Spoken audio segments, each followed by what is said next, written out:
Hello and welcome to the Street Crime UK YouTube channel. Please don't forget to like, share and subscribe. Today we look at the businessman who cold-bloodedly killed two men to avoid paying a £400,000 debt and has now been jailed for life.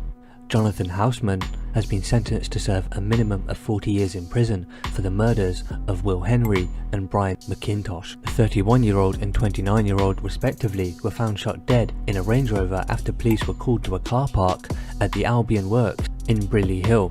Mr. McIntosh was shot 4 times in the left side of his face and neck, and Mr. Henry was shot twice. Jurors at Birmingham Crown Court deliberated for 2 days before convicting 33-year-old Mr. Houseman, formerly of Quarry Park Road, Stourbridge in the West Midlands, for both murders. Tanya Hassan, Mr. McIntosh's fiancée and mother of his 2 sons, aged 9 and 3, said the youngsters have lost their hero and protector. He has been cruelly and viciously taken from them.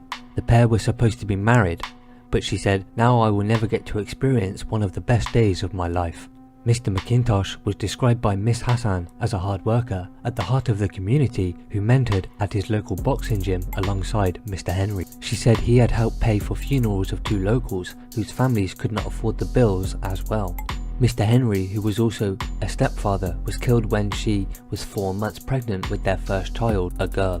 Miss Ula said, "I had to continue the remaining 5 months alone, completely broken, whilst mourning my dead partner.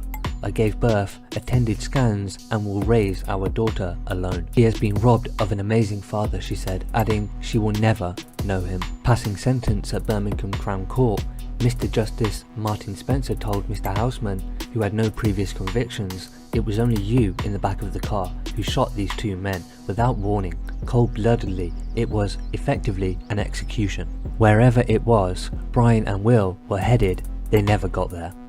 As Brian turned the car and started to move forward, you shot them both in head, the bullets passing through their brains, causing instant death."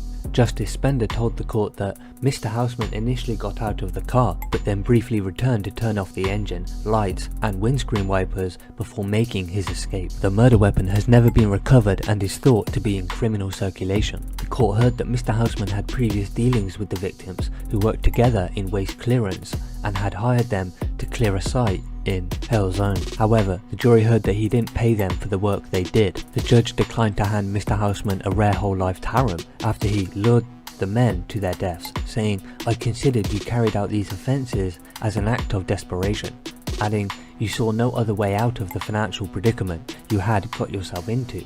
Turning to Mr. Avery, Mr. Justice Spencer described his offences as a forlorn attempt to assist Jonathan Houseman in avoiding justice. Mr. Avery, of no fixed address, was cleared of murder but convicted of perverting the course of justice. The 34-year-old was jailed for 2.5 years. So what are your thoughts about Jonathan Houseman and how he went about murdering 2 men over a £400,000 debt? Please share your thoughts in the comments below. Thanks for joining us, and until next time, stay safe.